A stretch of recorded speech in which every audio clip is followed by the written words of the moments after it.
Chief Observer Kirst's anterior tentacles quivered with excitement as the latest transmission burst from Earth lit up his monitoring station. His posterior tentacles, meanwhile, were already reaching for his favorite snack, a delicacy he'd discovered after watching something humans called popcorn in their entertainment feeds. By the sacred void, his crystalline voice rang through monitoring station Alpha. The transmission strength is off the charts. Mirith, what's happening down there? Assistant Observer Mirith's 8 eyes blinked in rapid succession as she analyzed the incoming data streams. After 3 years of studying human courtship rituals, she'd become the station's unofficial expert on human reality television. It appears to be the final episode of their mate selection ceremony, Chief, the one they call The Bachelor. Based on previous patterns, approximately 1 billion humans are currently generating emotional responses strong enough to affect our readings. Kirst stretched his sensory membrane toward the main display, absorbing the electromagnetic chaos erupting from the small blue planet.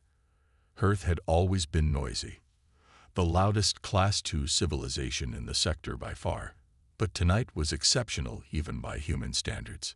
In the archive chambers 12 levels below, Dr. Jessica Reynolds was having the time of her life.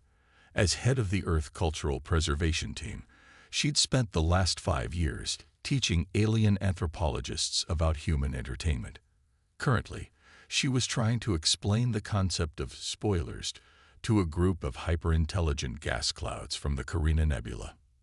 No, you absolutely cannot broadcast your predictions about the winner to the Gamma Quadrant, she insisted, her voice firm but patient.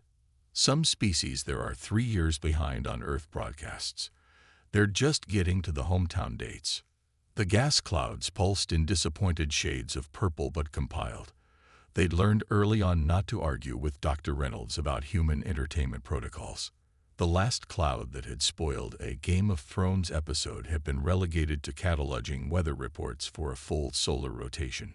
Chief, Mirith's voice carried a note of concern that made Kirst's tentacles stiffen. I'm detecting unusual patterns in the human social media spheres. They're organizing something called a tweet storm. Should we activate the emergency buffers?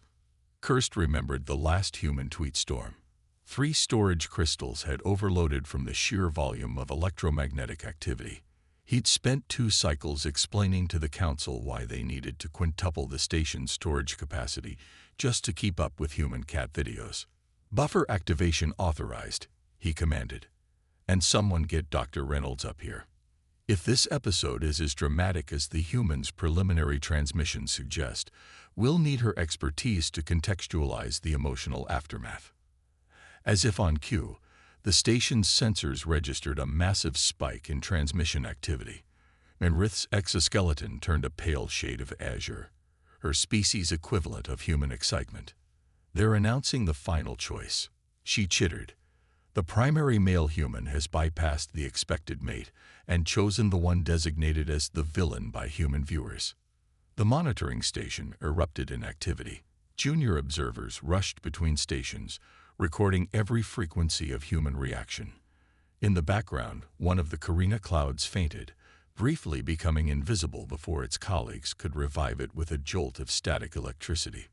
Dr. Reynolds burst onto the observation deck, tablet in hand, her usual professional demeanor cracking slightly as she took in the readings.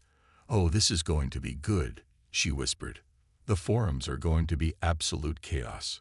Kirst watched as Earth's electromagnetic emissions continued to spike.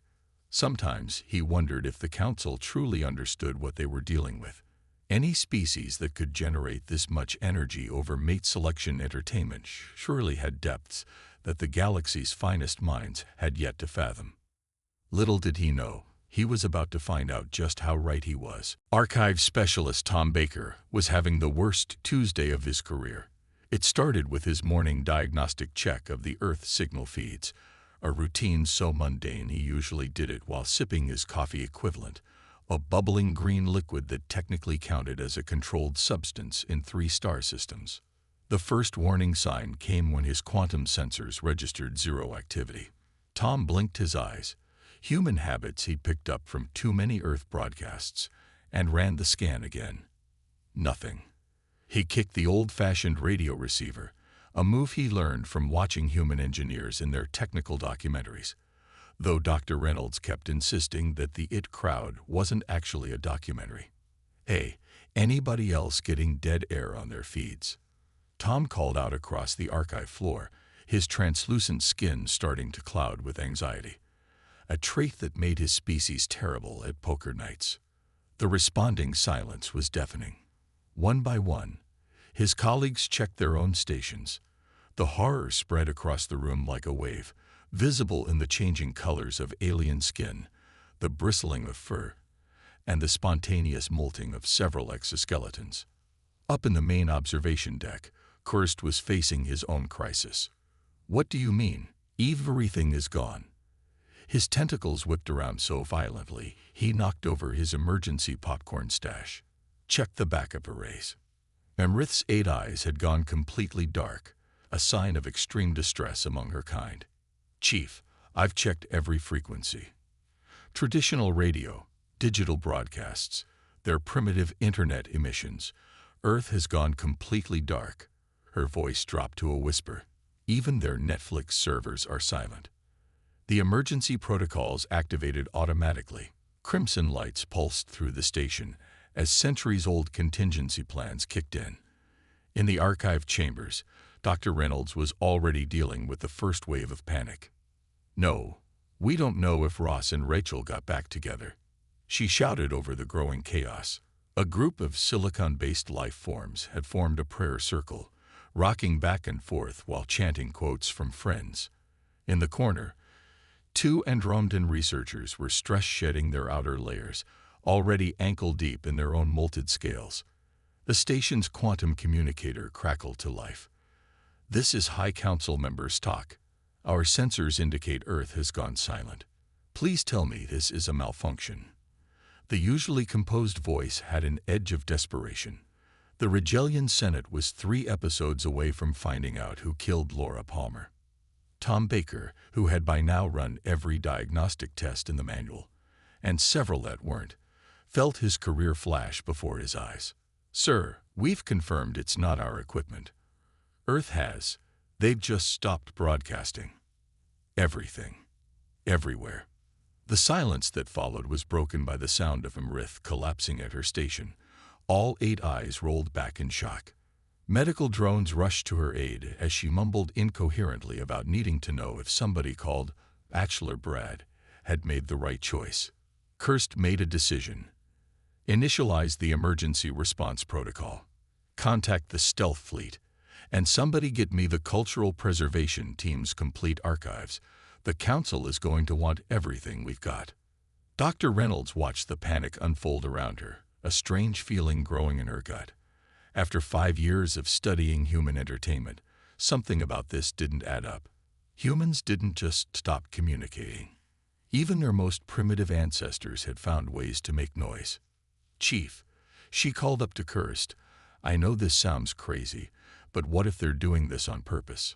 Before Kurst could respond, the quantum communicator erupted with emergency signals from across the galaxy. The Proxima Centauri Entertainment Exchange had suspended trading. The Sirius Broadcasting Corporation was declaring force majeure on all its contracts, and the Galactic Council was convening an emergency session for the first time in 3 centuries. Earth, the noisiest Class II civilization in known space, had gone quiet, and the galaxy was losing its mind. Captain Emily Rodriguez stood on the bridge of the Silent Observer, watching Earth rotate peacefully below. After 20 years in the Galactic Fleet's Stealth Division, she thought she'd seen everything. She was wrong. Lieutenant Thompson, run those scans again, she ordered, leaning forward in her command chair. And somebody please explain to me how a planet of 8 billion humans suddenly decided to zip it. Jack Thompson, her electromagnetic warfare expert, frantically worked his console. His fingers, genetically modified for enhanced sensitivity to electronic emissions, moved across the holographic display. Captain, I'm telling you, there's nothing. It's like someone threw a blanket over the whole planet. Through the ship's quantum blast viewport, Earth looked deceptively normal. Cities still glittered across the night side. Satellites still orbited in their usual paths. Transport ships still moved between Earth and their lunar colonies. But the electromagnetic spectrum was dead silent. "Marcus, what are you getting on visual?" Rodriguez turned to her communications officer, who was operating their most powerful optical surveillance system. Marcus Williams adjusted his neural interface, channeling the feed directly to the bridge's main display. Times Square materialized before them in crystal clarity. Crowds moved through the streets. Digital billboards flashed their messages. Yellow cabs honked in eternal gridlock. "Everything looks normal, Captain," Marcus reported, his cybernetic eye whirring as it processed the data. "But here's the weird part. We can see the billboards changing, but there's no electromagnetic signature. No GPS signals, no cellular networks, no broadcast frequencies. Nothing's leaking into space anymore." Rodriguez had been briefed about humanity's noisy nature before this mission. Earth had been broadcasting its presence to the cosmos since something called "I Love Lucy" first hit the airwaves. The silence was more than unusual. It was impossible. "Status report from the other observers," Thompson called out. "The Rigelian probe in high orbit reports the same findings. The Andromedan Deep Space Array is getting nothing. Even the Syrian quantum listeners are drawing blanks." Rodriguez paced the bridge, a habit she'd developed during the Proxima Centauri crisis. "Options, people. Give me something." "We could send in a closer reconnaissance drone," Marcus suggested, his cybernetic eye glowing faintly. "Maybe get a better look at their communication infrastructure." "Too risky," Thompson countered. "If they can shut down all emissions like this, who knows what other capabilities they're hiding? That drone would be spotted in seconds." Rodriguez stopped pacing, her attention caught by something on the main display. "Marcus, zoom in on that coffee shop, the one with the teenagers." The image shifted, focusing on a small cafe. A group of young humans sat around a table, all staring at their phones. Their fingers moved across the screens, clearly communicating, but not a single signal reached the ship's sensors. "Well, I'll be damned," Rodriguez whispered. "They haven't stopped communicating at all. They've just gone dark." The implications hit the bridge crew like a photon blast. Earth hadn't fallen silent. They'd evolved. Somewhere between cat videos and reality TV shows, humanity had developed technology that should have been impossible for a Class II civilization. "Captain," Thompson's voice was tense, "the Council's going to want answers. What do we tell them?" Rodriguez sank back into her command chair, watching the bustling planet below. In all her years of stealth observation, she'd never encountered anything like this. The humans had pulled off something unprecedented. They'd hidden in plain sight. "Tell them." She paused, choosing her words carefully. "Tell them that we've severely underestimated our subjects. And someone get me Dr. Reynolds from the monitoring station. If anyone can make sense of this, it's her." As the silent observer maintained its watch, Rodriguez couldn't shake the feeling that this was just the beginning. Somewhere down there, humanity was playing a game the galaxy hadn't even realized had started. And they were winning. Dr. Michael Cooper hadn't slept in 3 days. The quantum fluctuation patterns on his holographic display were starting to dance, though that might have been the caffeine. He rubbed his eyes, squinting at the readings that had kept him locked in Monitoring Station Alpha's analysis lab. "That's impossible," he muttered for the 100th time. "Unless—" His train of thought was interrupted by the lab door sliding open.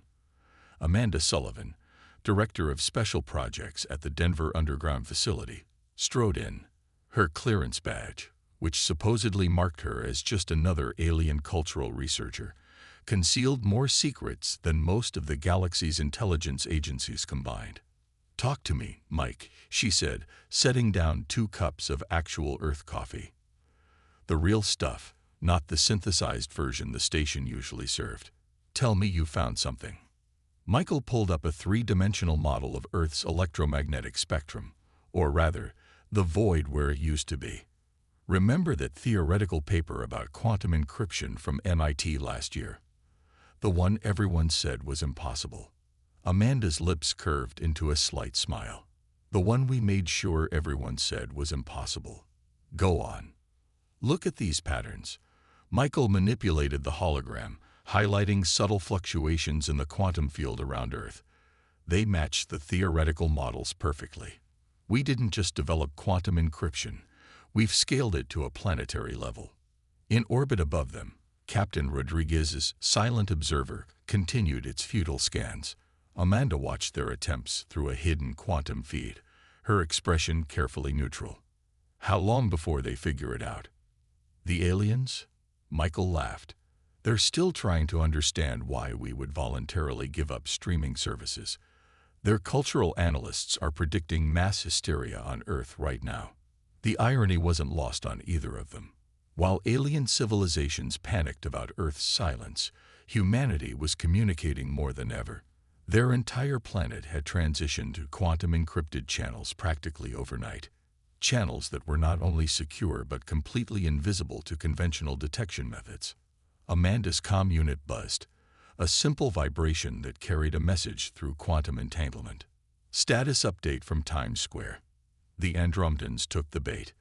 Their cultural preservation team is down there right now, trying to save samples of human civilization. Michael pulled up another display, this one showing the global network of quantum communication hubs. Brilliant points of light connected every major city, invisible to anyone who didn't know exactly what to look for. How long do we maintain the charade? Until they make contact, Amanda replied, sipping her coffee. The Council's already drafting their emergency first contact protocols. They think they need to save us from ourselves. In the background, their quantum feeds picked up fragments of alien communications. The Regellian Entertainment Exchange had declared a state of emergency. The Syrian Broadcasting Corporation was offering astronomical rewards for any preserved human entertainment content. 3 minor alien civilizations had already reported riots over unfinished Earth TV shows. Speaking of entertainment, Michael said, pulling up one last display, you should see what our friends above think happened to Netflix. The screen showed various alien theories, each more outlandish than the last. Some believed Earth had suffered a mass technology failure. Others suggested a solar flare had wiped out all communications. The leading theory involved a bizarre hypothesis about humanity transcending their need for electronic entertainment through mass meditation. Amanda couldn't help but laugh. The truth was far simpler and far more brilliant. Earth hadn't gone silent at all. They'd just changed frequencies, leaving the galaxy's most advanced civilizations listening to static. How's production going? Michael asked, knowing Amanda's other role as coordinator for Earth's new entertainment infrastructure. Right on schedule. When we finally open our channels again, we'll have enough content to keep the galaxy glued to their screens for centuries. She finished her coffee with a satisfied smile. And this time, they'll have to pay for it.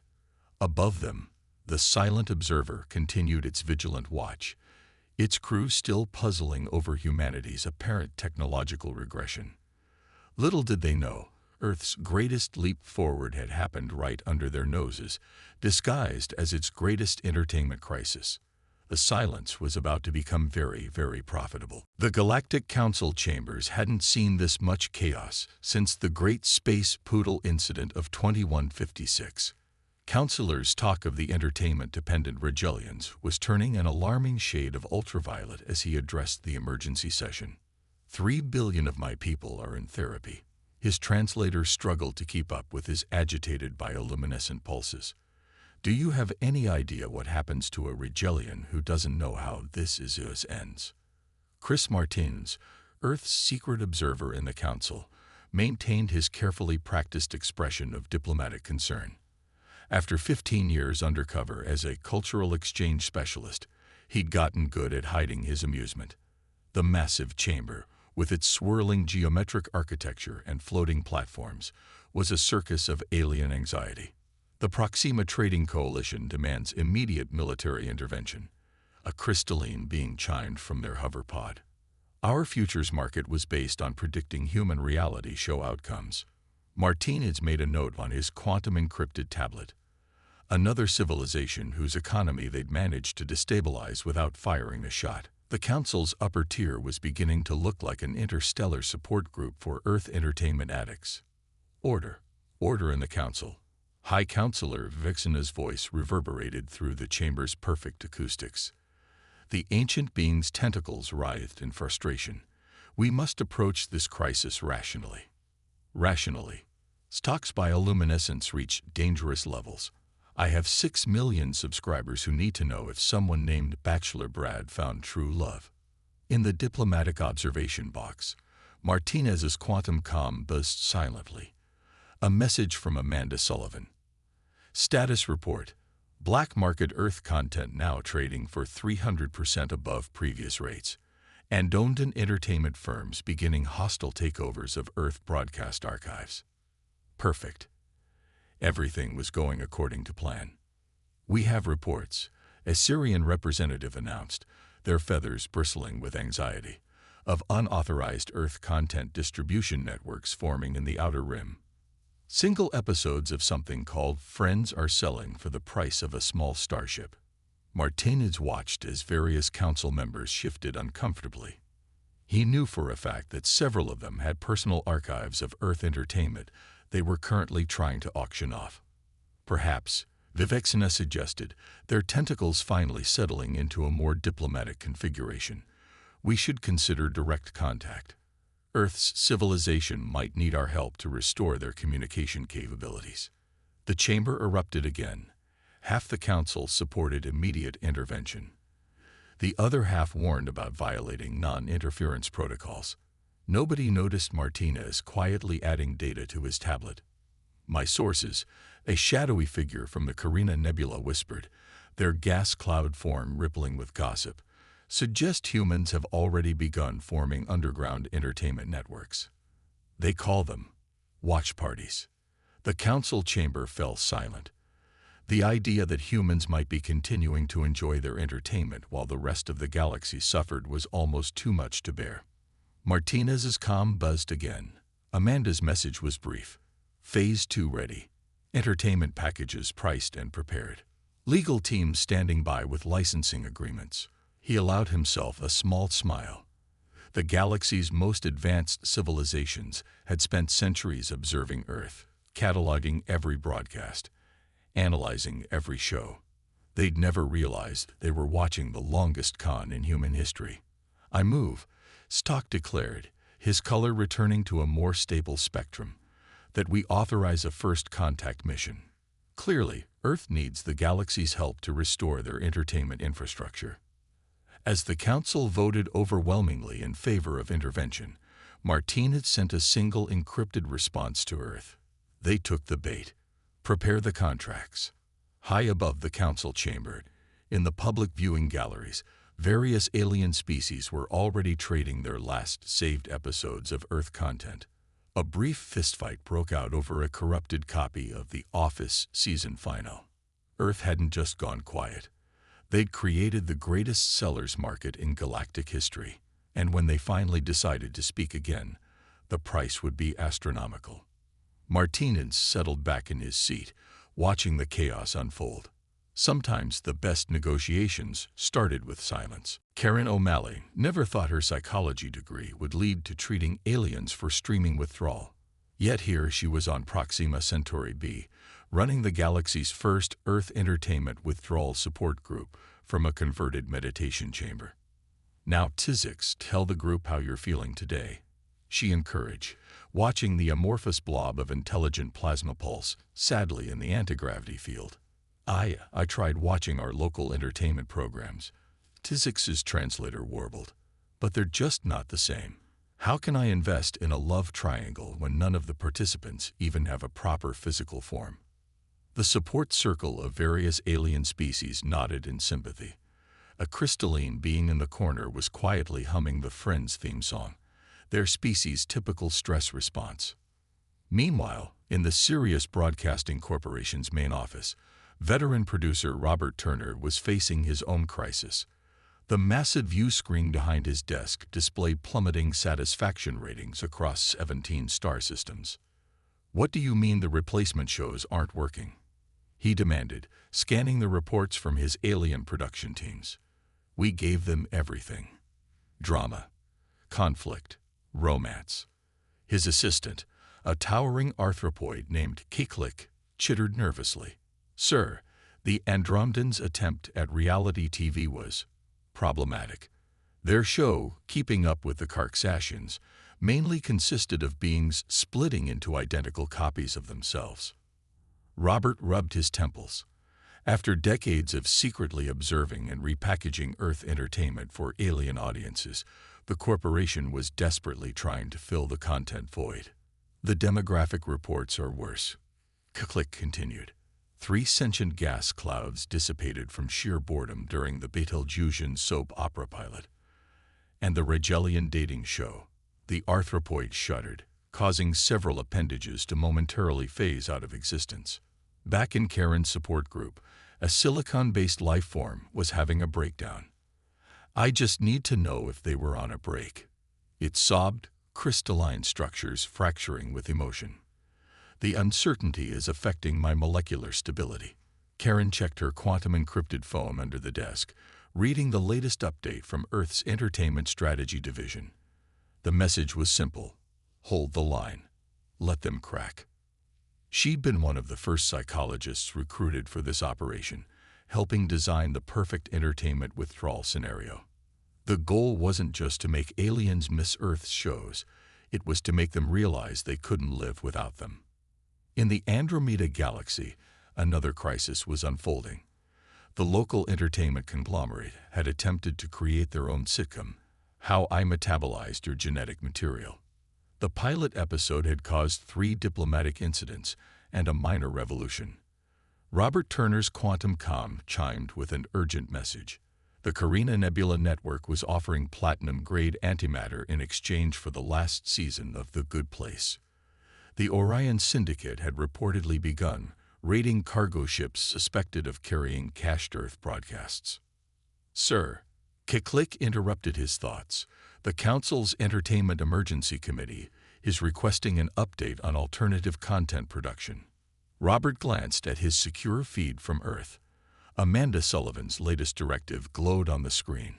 Maintain position. Let them see what entertainment looks like without us. In Karen's support group, the session was wrapping up. The crystalline being had finally stopped humming sitcom themes, though they were still occasionally emitting laugh track sounds when stressed. Remember, she told her patients, take it one day at a time. There are other forms of entertainment besides Earth broadcasts. The collective groan that filled the room suggested otherwise. As her aliens filed out, Karen received another encrypted message. Phase 3 begins tomorrow. Prepare for leaked content. Across the galaxy, entertainment executives were reaching breaking point. The Sirius Broadcasting Corporation's stock had dropped so low it was now trading in negative numbers. 3 major streaming services in the Vega system had declared bankruptcy. The galaxy was learning a harsh lesson. They'd built their entertainment empire on human creativity, and now they were dying without it. As Karen packed up her therapy notes, she smiled. Soon, very soon, Earth would speak again. And this time, the galaxy would pay attention, and pay very, very well. David Chen stood at the floor-to-ceiling windows of the Shanghai Space Needle's secure boardroom, watching anti-gravity vehicles zip through the cityscape. As CEO of the newly formed Earth Entertainment Consortium, he was about to orchestrate the greatest business deal in human history. Status report, he called out, turning to face his team. The holographic displays around the room showed real-time feeds from across the galaxy, each one a testament to their planned success. Rachel Anderson, marketing director, flicked her wrists to project the latest statistics. Black market prices for Earth content have reached astronomical levels. A corrupted copy of the Game of Thrones final just sold for enough antimatter to power Chicago for a year. Though honestly, James Wilson, content strategist, chimed in from his floating chair. Given how controversial that final was, we might want to lead with different content. The room's quantum security field hummed as another set of data streamed in. Their hidden observers across the galaxy were reporting unprecedented levels of entertainment withdrawal. 3 minor civilizations had already attempted to recreate human sitcoms, resulting in diplomatic incidents and 1 accidental declaration of war. "They're ready," David announced, straightening his tie. "Time for first contact." As if on cue, the quantum communicator pulsed with an incoming transmission. The Galactic Entertainment Coalition, a hastily formed alliance of the galaxy's largest media companies, was finally making their move. "Put them through," David ordered, as his team took their positions. "But remember, we're not desperate. They are." The holographic projectors sparked to life, filling the room with the images of various alien entertainment executives. Their species varied wildly, but their expressions all carried the same desperate need. Earth representatives. The Syrian broadcasting executive's feathers quivered with barely contained excitement. "We wish to open negotiations for the resumption of entertainment broadcasts." David allowed himself a small smile. "Oh, I wasn't aware there was anything to negotiate. We simply chose to upgrade our communication infrastructure." "Upgrade?" A gaseous being from the Carina Nebula swirled anxiously. "You went completely dark. Do you have any idea what this has done to our viewing figures?" Rachel stepped forward, activating another holographic display. "Actually, we have exactly the numbers. Your network's value has dropped 89% since Earth went quiet. Your competitors aren't doing much better." The alien shifted uncomfortably as she continued listing their losses. James took his cue, bringing up another projection, this one showing Earth's complete entertainment catalog, organized by genre, rating, and addiction potential. "We're prepared to offer significant technological exchanges," the Andromedan representative began, their crystalline form glittering with hope. "Fascinating," David interrupted, "but we're not interested in technology trades. We want unrestricted access to galactic markets, full membership in the Galactic Council, and, of course, appropriate compensation for our content." Compensation. The aliens practically choked in unison. "Did you think we didn't know?" Rachel's smile was razor-sharp. "That we didn't notice you broadcasting our shows across 17 star systems? That we weren't aware of the subscription fees you were charging?" James pulled up more data. Viewing figures, revenue streams, market penetration rates. Years of careful observation, showing exactly how much profit the aliens had made from Earth's entertainment. "Here's our offer," David said, sending across the licensing agreements they'd spent years preparing. "You get access to our complete catalog, past, present, and future. We get fair market value, backdated royalties, and a seat at the galactic table." "This is extortion," the Syrian squawked. "This is business," David corrected. "And I believe you have a saying in the Syrian Broadcasting Corporation. The show must go on."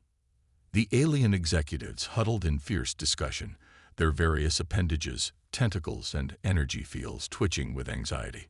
Finally, they turned back to the screen. "We accept your terms," they said in defeated unison. As the transmission ended, David looked at his team. "Ladies and gentlemen, Earth is officially open for business. Let's give the galaxy what they've been missing. At premium rates, of course." The first broadcasts would begin within the hour.